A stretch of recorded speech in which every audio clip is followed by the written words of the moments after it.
Hello, this is TubeMix or Will here, and you may recall that I told you that Mason invited me onto his podcast. Well, this is the result of that. Now, first of all, he uploaded it onto his YouTube channel, and if you want to just have the podcast in audio form, then you can listen to it on Spotify or wherever you get your podcast. And the reason Mason had me as a guest was to discuss all things Doctor Who. So, before I go, if you want to and enjoy the content of this video, feel free to like, share, comment and subscribe to the TubeMix YouTube channel. And so, on with the show.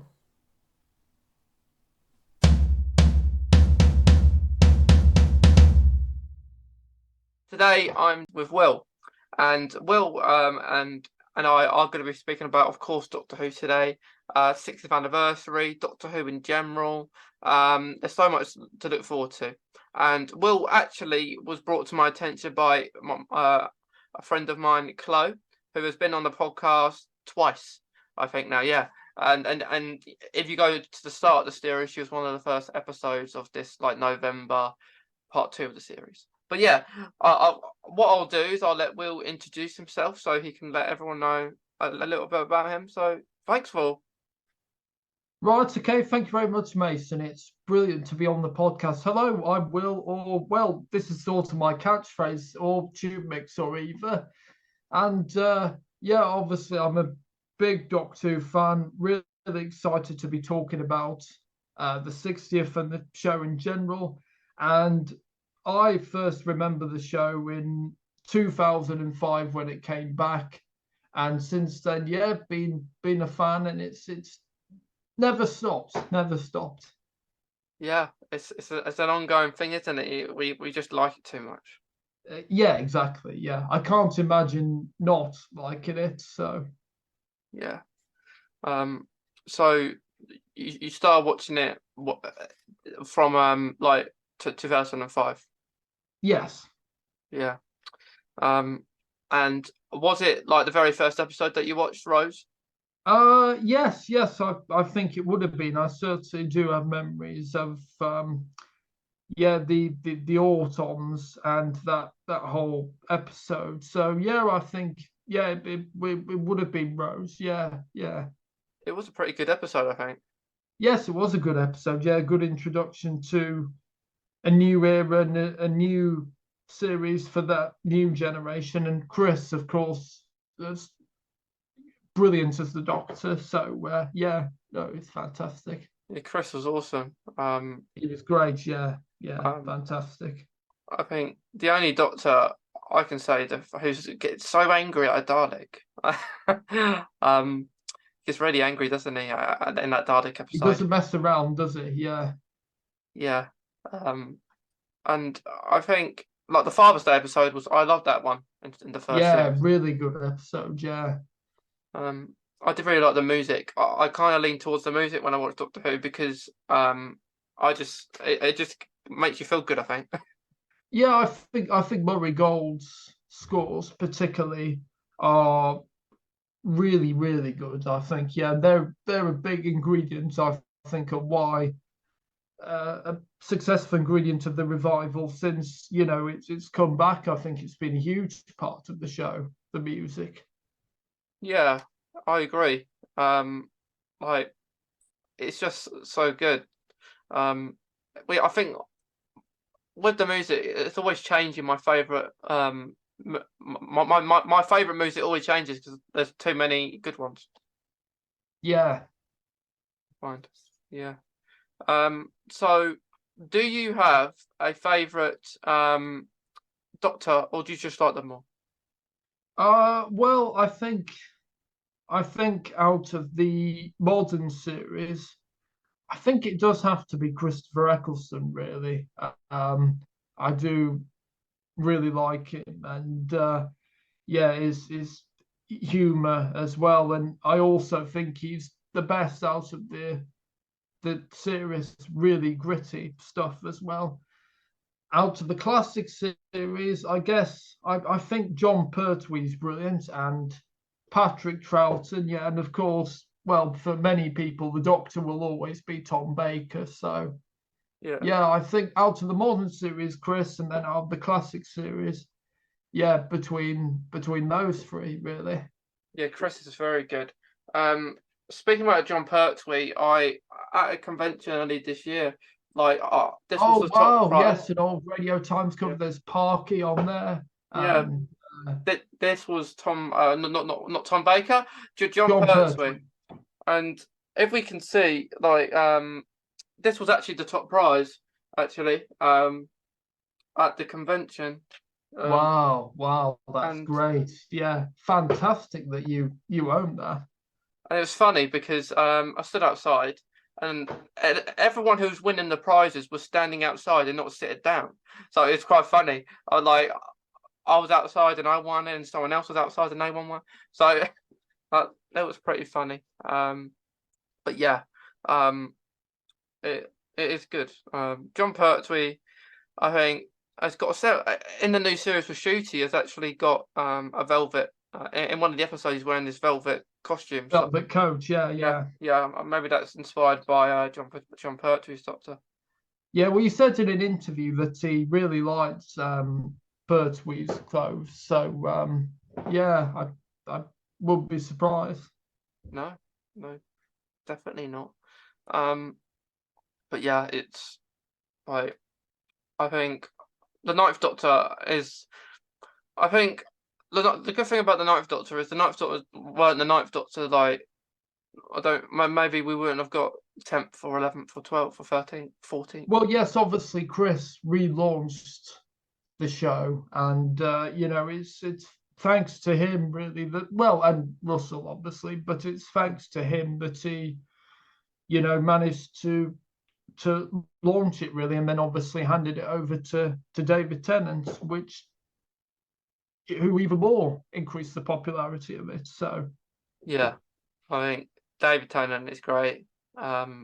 He's like I think that especially David Tennant's era was the most popular. I think. yes, yeah, it was a great era. It was.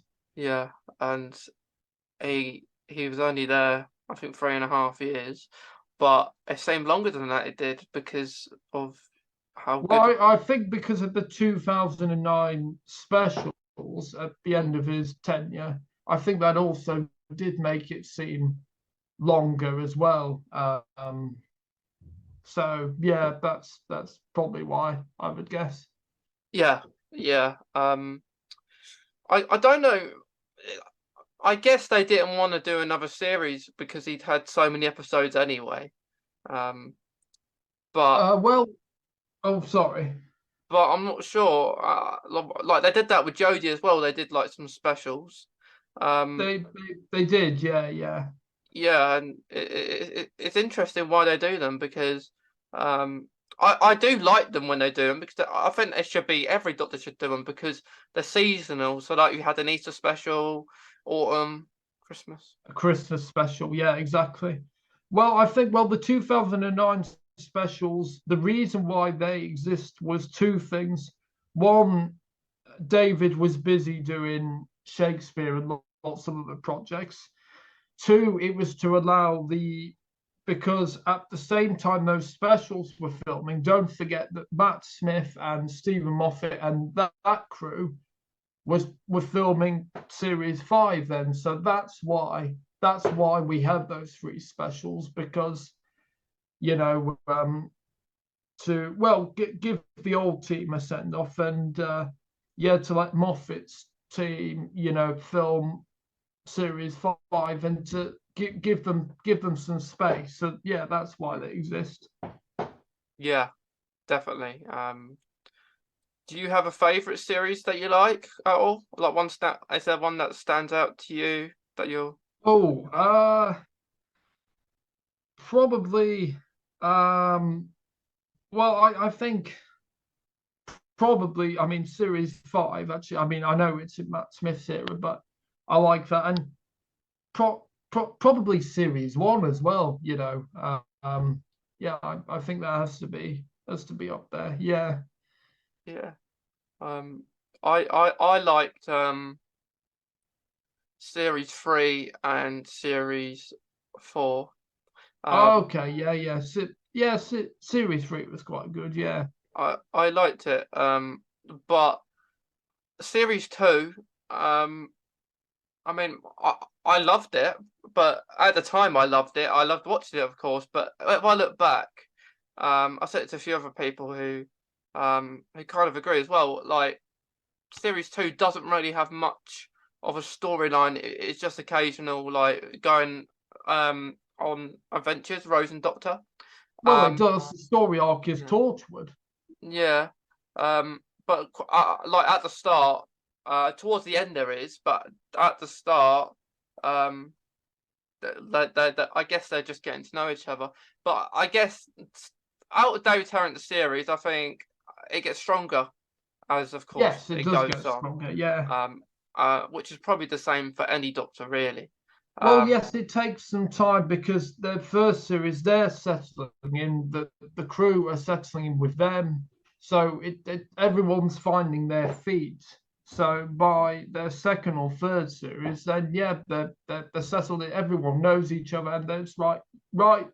We all know each other. We can all push on without any problems. So Yeah, and with the first series of Chris Eccleston, it was like it wasn't his first series. It was like he's been there years. It kind of felt like. well, it's kind of funny because series 1, obviously, it's well documented. It was a troubled production. Don't forget, they didn't know whether it was going to be successful.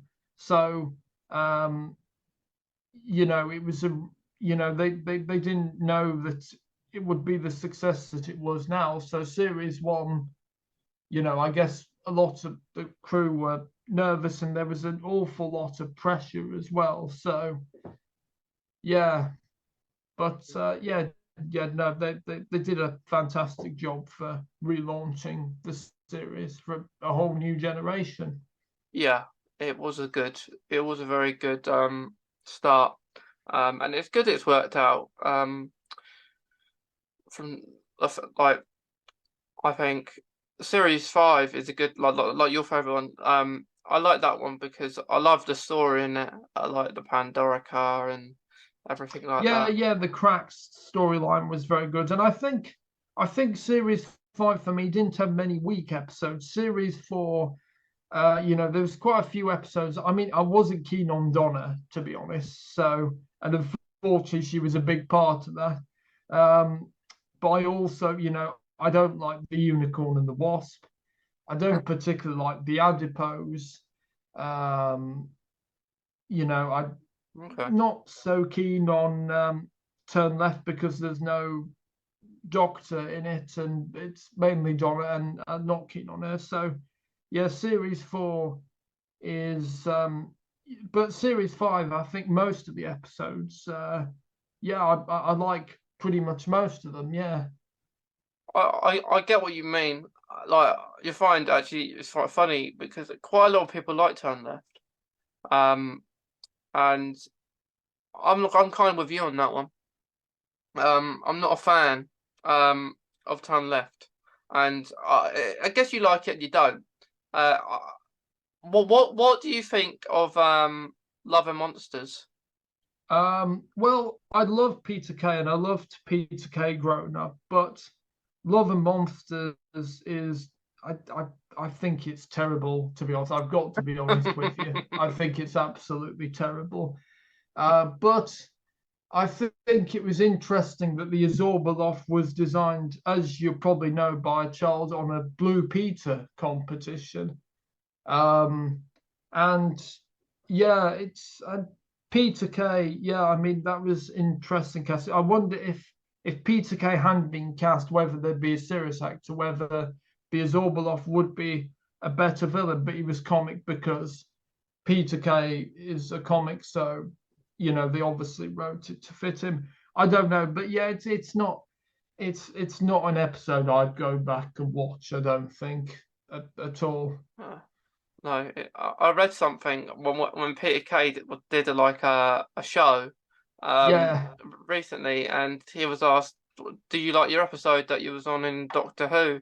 And his response was, It's terrible, isn't it? It's rubbish. Like no one likes it, and a lot of people don't. You get occasional people say they will. People said to me on here before they quite like it, but like you say, it is a bit weird and like the exorbitant off, of course. And you got David Tennant at the end, but perhaps these 2 episodes where he weren't in were maybe because he was doing other stuff, filming for other stuff. I imagine so. And probably to give him a break actually, because because it's a long, 13 episodes, and don't forget they spend months in Cardiff, filming them as well. So it was probably to give him a break, because it is an intense schedule. But it's a shame. I love Peter Kay and I love Doctor Who, but unfortunately they just Love and Monsters. They didn't mix at all. Yeah. Is there any? Do you have any favorite episodes then that you really like? Oh, favorite episodes. Well, I've been going back watching a few clips of episodes to get me ready for the 60th anniversary, and I have to say the 11th hour is really, really good. Still looking back on it. Yeah. So yeah, I think the 11th hour was great. Favorite episodes. Well, I wasn't a fan of Jodie's, and that's not Jodie's fault. I want to point out it's my fault is with Chris Chibnall. But the Power of the Doctor, I thought was, yes, it was a bit all over the place. It was messy, but at least it was entertaining. I've not been entertained or excited by that for most of her era, sadly. I don't think I'm going to be rewatching any of it, but many of it, apart from the Power of the Doctor. But the Power of the Doctor, I thought was really good, and yeah, I think it's going to be one that I'm going to rewatch, and yeah, along with the 11th hour, and actually, I think the Stolen Earth Journey's End, because Davros and the Daleks, Sarah Jane Smith back, and all the other companions. I mean, I think that's got to be up there for me. Yeah, really good choices. Like with the last era that we just had. I mean, I didn't like Series 11. I didn't really enjoy. Series 12. I did actually quite like Series 12 at the beginning with like Spyfall Part 2 part. I think that was good. But I like the Weeping Angel one, the Sontaran one, the Fitzgerald of Jadoon. There was a couple okay episodes, but they're not like you've got to go watch them again. But with like the ones that you said you really liked, Storm Enough Journey's End is I think one of the best finales. It is up there with Series 3 in my opinion. Because I think that finale was good with like the Master and everything. Well, yeah, I mean, I do love some of that, although I think I'm not a big fan of the Doctor, floating and using like telekinesis to knock the laser screwdriver out of the Master's hand. There's a point where obviously Doctor Who, you can be ridiculous as you like, but actually I think there's a point where the idea is a bit too ridiculous, and I think that became too much of a ridiculous idea. I think. Yeah. I think they went too far with that. I think they tried to act like he was a god. I think that's what they made the Doctor look like. Yeah, well, the whole idea was sort of people, sort of almost praying really, and saying his name and believing in him to rejuvenate him, which I suppose that is kind of a clever idea, but I don't know, maybe the whole flying thing, that was a little bit too ridiculous looking back, I think. But no, I think there was a lot of good, and especially the sound of drums. The first part is really good. Yeah, there's a lot of good moments, and yeah. That it was pretty good. It was. But I think my all-time favorite episode is The Girl in the Fireplace. I really like that one. Okay, yeah. Um, I like the music in it. I think there's everything you need in a Doctor Who episode, like the sadness and happiness. I think, but Yes, you need the balance, yeah. yeah, so it's not just one or the other. It did change quickly though, but very unsurprisingly. But yeah, as a kid, I was petrified of it because of the clockwork monsters under the bed and everything. But now I look back at it and I just like it.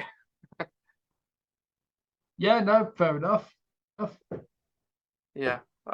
Is there any episodes that you were scared of watching back? Oh, there's only one episode actually, and it's probably for an obvious reason: the unicorn and the wasp. I've always hated insects, and I just absolutely that's one episode I will never ever watch again.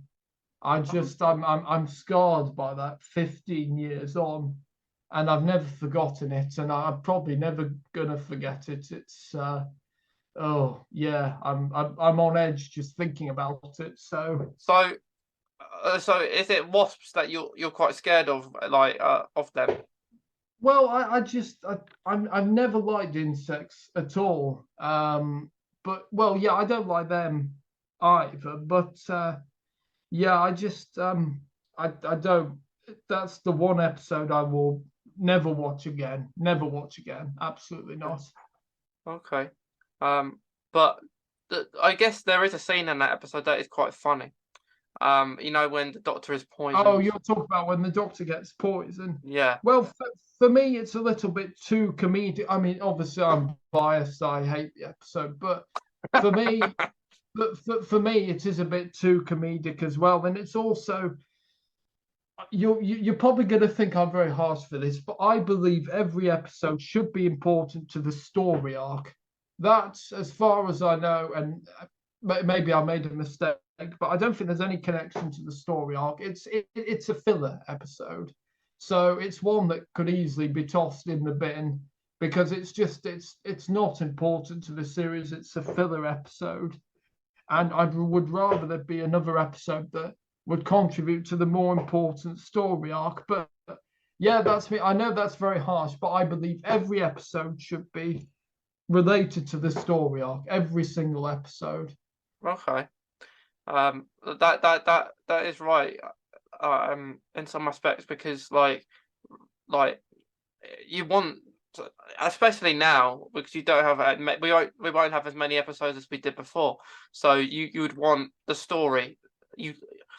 What I believe in here, the thing I believe in is a story should be concluded in the season. So Yes, maybe absolutely. maybe if they could finish it like series 5, the silence will fall. That was the whole of series 5. It was concluded start of series 6. That's fine. But if you've got something like Flux, for example, the whole story was about the Doctor's memories, and Yes. the Watch, and I was thinking, okay, this is looking good, and then at the end, throws it away under TARDIS. In my opinion, that is awful because you need a story to conclude before it's finished, and yeah, I believe it. Like Bad Wolf. Bad Wolf is different, I think, because it's an ongoing thing. You could always come back to that if you wanted to, like you did at the 50th. But yeah, Exactly. But I think it's important to conclude a story especially in your own era. Exactly. Before you leave, tie up. Yeah. Make sure every end is tied up so that I absolutely agree. And that was a complete mess from start to finish. most of Chibnall's era, how fitting, could only be him. I mean, you had I can know about half a dozen stories that weren't finished. Like Fugitive Doctor, perhaps, because we still don't know who that properly is. I wonder if the actor does.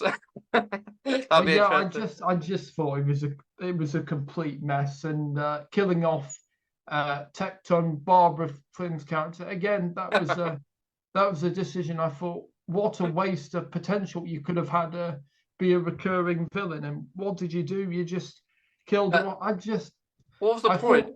I thought Chris Chibnall's decisions generally were Yeah. very questionable, really. Yeah. I had a conversation about something that it was actually funny on a podcast for this series, and it was so funny. It was in that Tectane episode we said about Oh yeah. how pointless that was to kill Tectane off, but then you have an Ood in the room. So we were saying is, what was that point of that Ood being there? Because it didn't do anything. It was just there. No, exactly. It was just shoehorning an old monster. They should be there. They should be there for a purpose, not just to shoehorn. Now, I guess the only exception to that could be, you know, when Jack's in the bar scene from the end of time and his cameo, and that's kind of fair enough because it's, you know, it's meant to be a small scene, a thank you.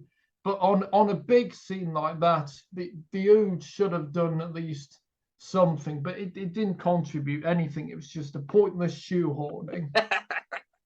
It's quite funny though, isn't it? Why that's there. It is, yeah. As you can hear, I do feel very strongly and very passionate about a lot of things in Doctor Who. So, yeah. Yeah. How about we quickly move on to the 60th? So so are you looking forward to it, the 60th? I am looking forward to it. I think it's going to be very interesting. Always great to see David Tennant's the Doctor back.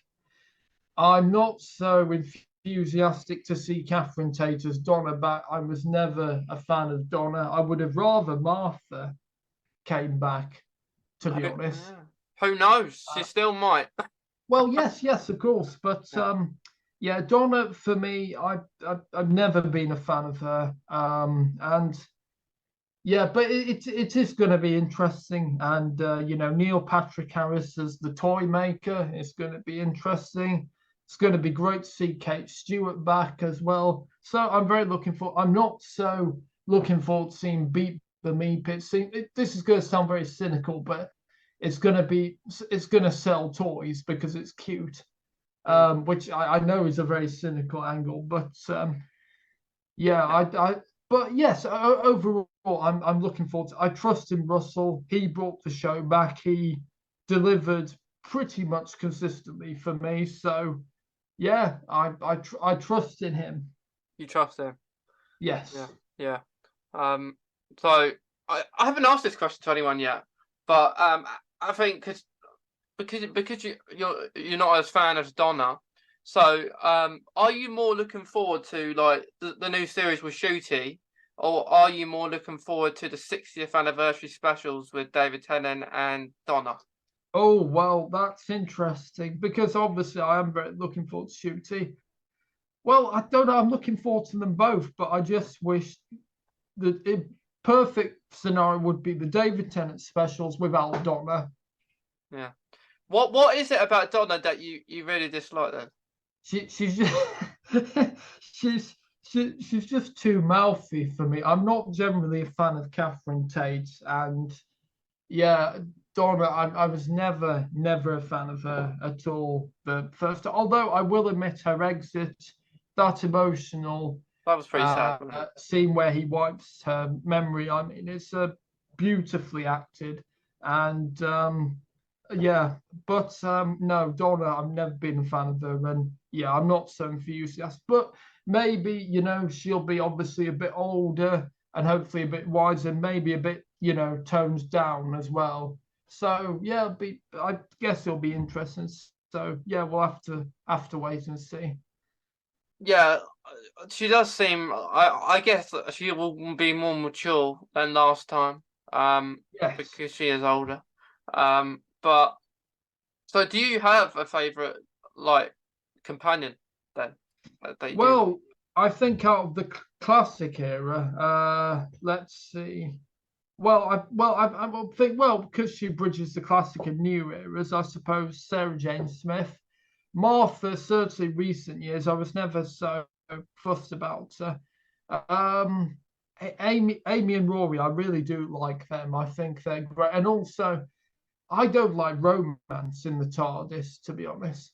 You don't like I think it's pretty pointless them doing romantic storylines because you know that you know that the doctor and companion are not going to be in love forever. So why do them? It's pointless. And I mean, obviously I'm biased. I'm not into romance, but and they never had it in the classic series. And I just think when you know it's going to end badly, why do it? It's pointless to me, really. So, but yeah, that's my view. So, Yeah, like I do agree with that actually, because I mean, as a kid, I did love Rose and the Doctor, but I think it's better without the love in it. yes, exactly. There doesn't need to be romance. Just have them as good mates. Just traveling. There's no need for romance at all. What's your opinion on River and the Doctor then? Well, that's a different one because River's timelines are always very funny, and also, she's, a member of his own race as well. So no, River is the one exception to the rule, I think.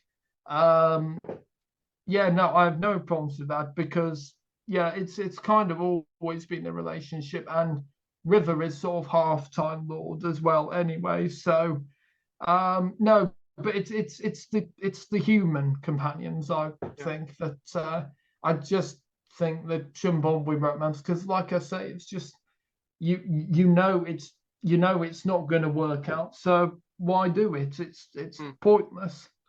Yeah, you can see that, like, but you can see the difference between like Rose and the Doctor and Yaz and the Doctor, because I think the Yaz and the Doctor was like very rushed, that it was really odd how that all came about. Like, Well, why didn't they at least set it up from the beginning? If they did set it up from the beginning, but they decided to put it in these last few specials, and so it got rushed. And that again, the absolute mess from Chibnall there, just a complete mess from start to finish. And yeah, that's just one of many. yeah, you did make me laugh, Will. Oh, thank you. Yeah, Yeah. I really get so passionate about the show. Yeah, and Yeah, it's a good thing though. It's a good thing to be passionate about it. it is. Yeah, it is. Yeah. Absolutely. Because you just want it to be really good, and you don't want to be Exactly. Yeah. disappointed.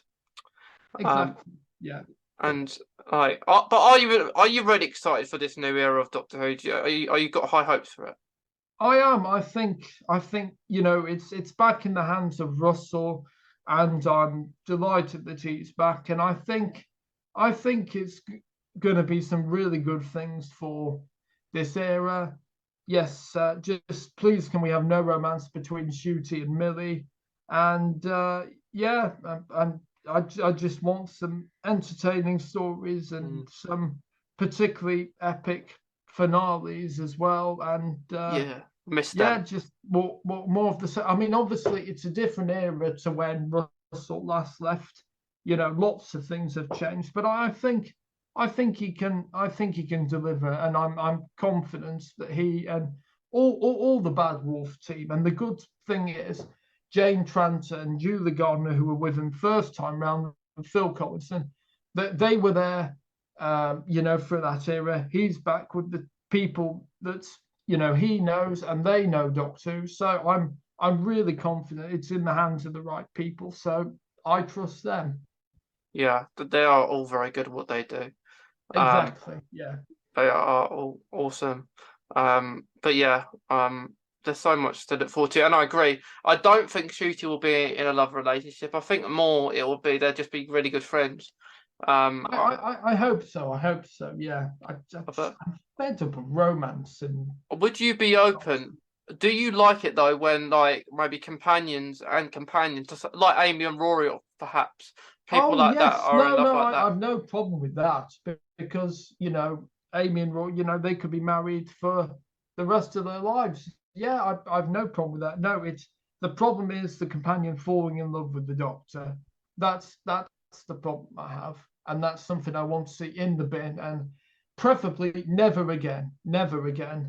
Yeah, like the Doctor doesn't, like you say, the Doctor doesn't have time to fall in love with people. Well, exactly. It's again, I'm in danger of repeating myself, but it's never going to end well. So Just don't do it. Just don't do it. You know, it's just going to be a heartbreak at the end. You know how the ending's going to be. Well, yeah, exactly.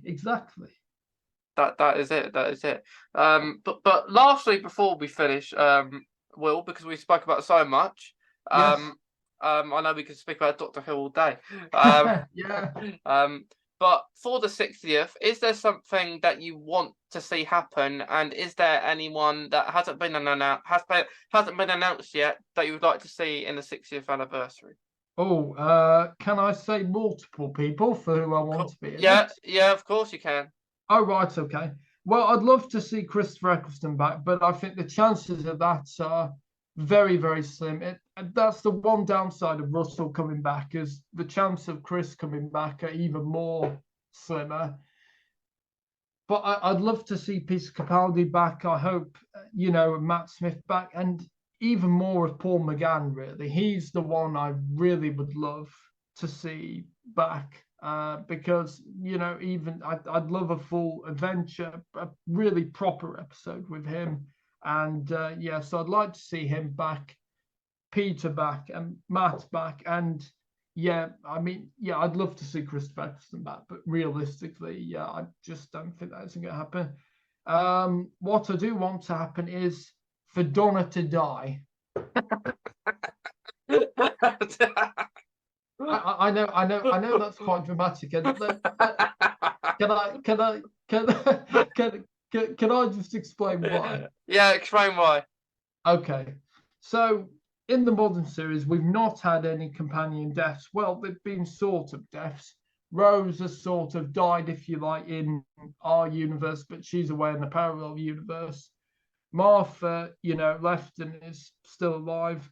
Donna, in a way, well, depending on the events of the 60th, without her memories, I guess you could say she's kind of that version of Donna. Well, in fact, they say in the dialogue, don't they? That version of Donna is dead.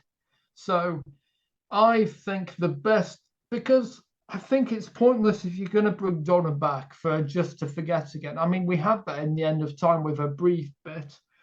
And I think if you're going to bring her back and to just forget, that's pretty pointless. You're going round in circles. So the only two options you've got is for her to live with her memories, no trouble, or to kill her off. And preferably, I do want her to die because I do want a proper companion death. No traveling around with no pulse, no being sent back in time, no, dead, properly dead. So I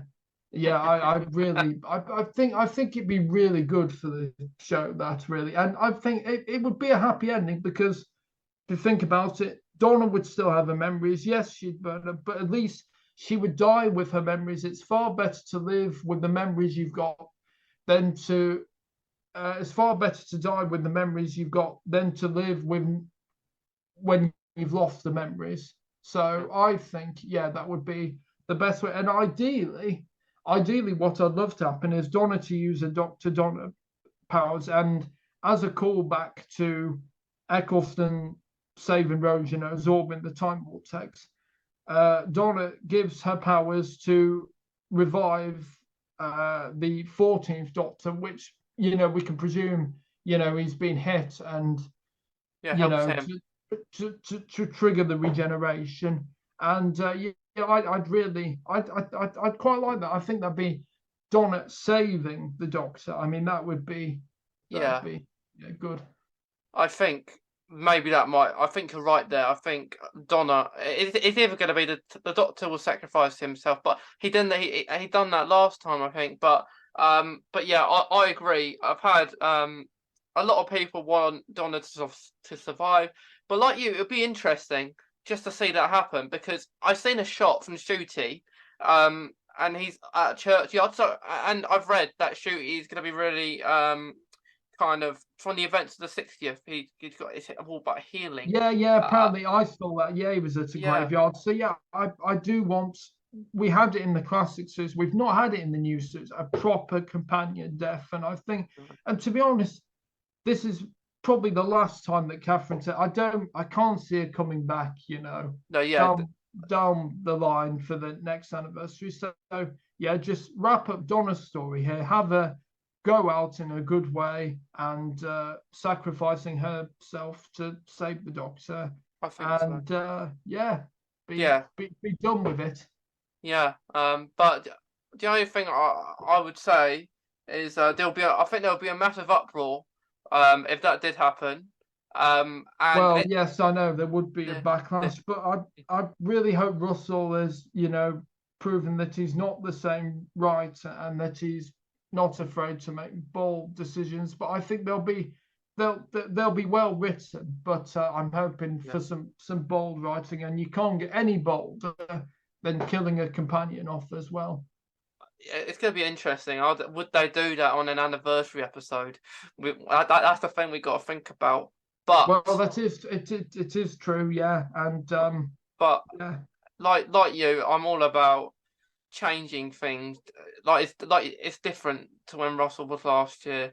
And if we think about it, all the companions since, they might have died like Clara, but she didn't really. She went off in the TARDIS. So she still does die, but she's got a very long time before she does, and she's got no pulse. But no, I don't want any. That was one thing that bothered me about Stephen Moffat as well. Clara dies eventually, but it's kind dragged. And then Bill, I was thinking, I really hope she dies as a sideman, no cop out, and she's saved as well. So yeah, no, I really do want Donna to die. Yeah, well, I think we'll have to wait and see from once we see. Yes, absolutely. Yeah, I will be groaning if she lives and then she has to forget again, because it wouldn't be the point, would it? If that happened. Well, exactly. We'd be going round the circus. We've already had that in the brief bit in the end of time, so it'd just be pointless to me, really. Yeah, it would be pointless, but we have to wait and see. Yes, absolutely. Yeah, not long now. Not long now. Not long at all. But by the time, because still at this moment of time, trying and listening, watching, we do not know the release date, so. This might go out between the specials, before the specials, or after the specials, but we still don't know. So who knows? But yeah, who knows? So we might be talking about something that's already happened, or we might not be talking about something that hasn't happened yet. But yeah, we'll wait and see. At the end of the line. But Will, thank you very much for coming on today.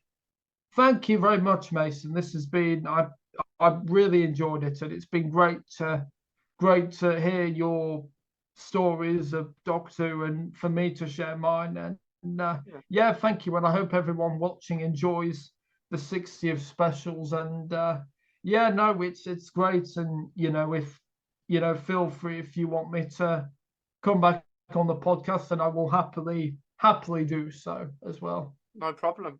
Well, that'd be great. And yeah, I'm glad that you enjoyed it. But yes.